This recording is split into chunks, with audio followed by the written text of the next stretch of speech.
राज्य अध्यक्ष मूलनिवासी United forum Odisha. आपण मैंने जानती जे वर्तमान भारत वर्ष आम ओडिशा राज्यर जड़े अनुसूचित जनजाति वर्गर महिला होउचंती राष्ट्रपति एवं ओडिशा रे मध्य तदनुरूप जड़े अनुसूचित जनजाति वर्गर भाई होउचंती माननीय मुख्यमंत्री। एभली स्तर आमे उपभोग करुचु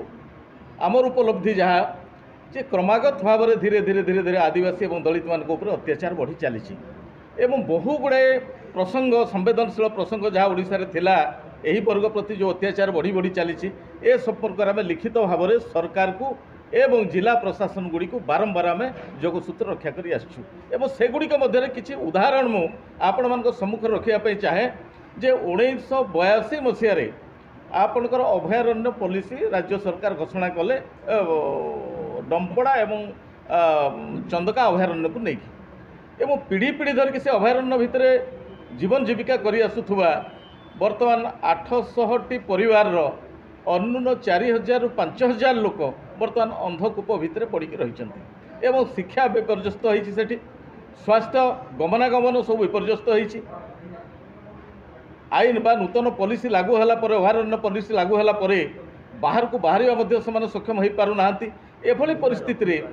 विभिन्न पॉलिसी आडप्ट होइथिले मध्य मानकर थैथान पई आज पर्यंत सरकार ए 4000 प्रजा को कौन सी जगार विस्थापित किंबा थैथान करिवार सक्षम होई नांती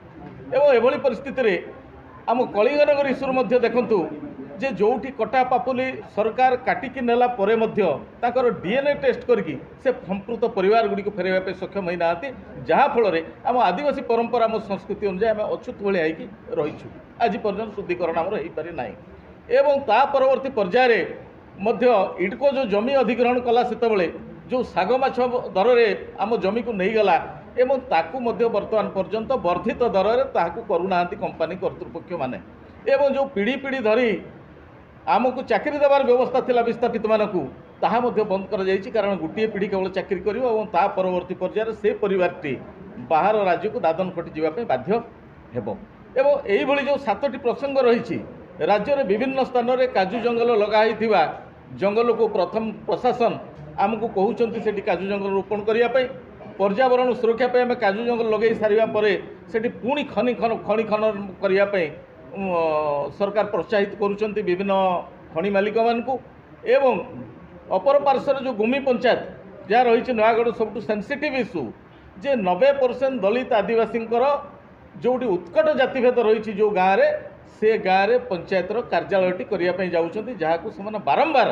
जिला प्रशासन को जनइला कलेक्टर को जनइला आम आज्ञा आम अधिकार पर आंदोलन करूँ कहला